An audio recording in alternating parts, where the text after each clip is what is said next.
It's just that I think the public needs to be informed. We need to be told the benefits versus the risk. We need to know what we're facing. Well, the darker side of the polio vaccine, and what nobody knows, is that Jonas Salk has pointed out that in the last 10 years in this country, 2/3 of all the cases of polio have been vaccine-induced. How many cases is that, Bob? How many cases, Bob?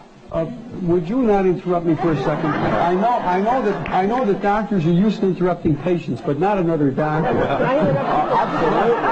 Especially another doctor. I think, but let's get, he does make a point that we should also say Sabin is live and live vaccine and Salk is inactive. Is inactive, as we say in the laboratory. All right. How many was it, they ask? Well, how many people know that the European epidemic of polio, there were about 20 or 30 cases in this country.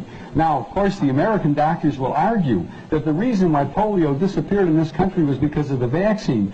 But then why did it disappear in Europe in the 1940s and the 1950s without mass vaccination? Why doesn't it occur in the third world where only 10% of the people have ever been immunized against polio or anything else? So, in other words, we may be fighting a tiger that died. That's quite correct. Ask the people in Great Britain. Ask the people in Japan who... Back here. Gentlemen, if you please. I've got probably the smartest audience we've ever had. I have a question. How long a delayed action, if any, would you connect this with, like MS?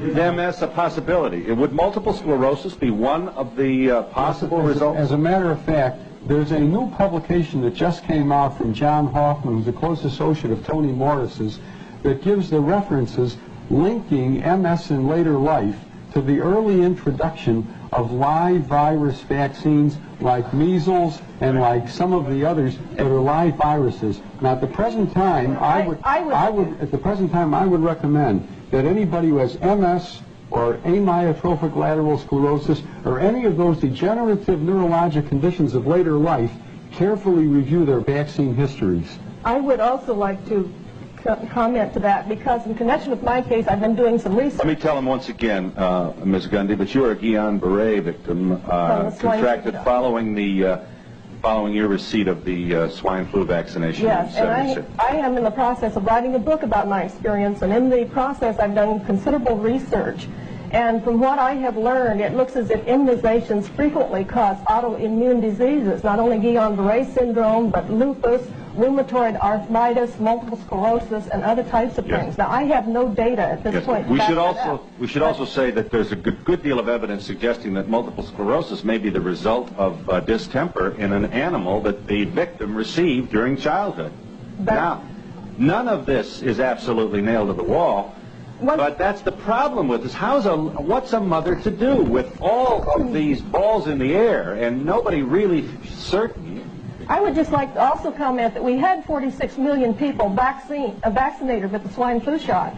And I have written to Ralph Nader's organization. I have written to some of the government organizations trying to get them to do a survey, an ongoing survey, to see if these vaccinations do cause autoimmune diseases or what the reactions are. I can't even get a response because I'm not a doctor, I have no clout, I'm a nobody. Mrs. Grant, why were you shaking your head? Bill, it isn't only with that vaccine, it's with all vaccines. Yes. They are not interested in the adverse reactions. As a matter of fact, if I may, I'd like to invite anyone to write to me if they've had an adverse reaction. I'd like to help the government because they don't want to know, but I would like to know. I am a mother of 3 children, and I have been informed and I've read up on these things.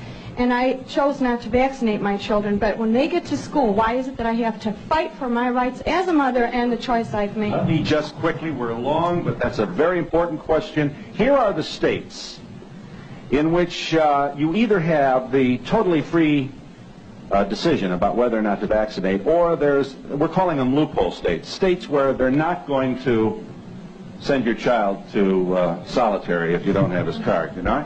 All right, California.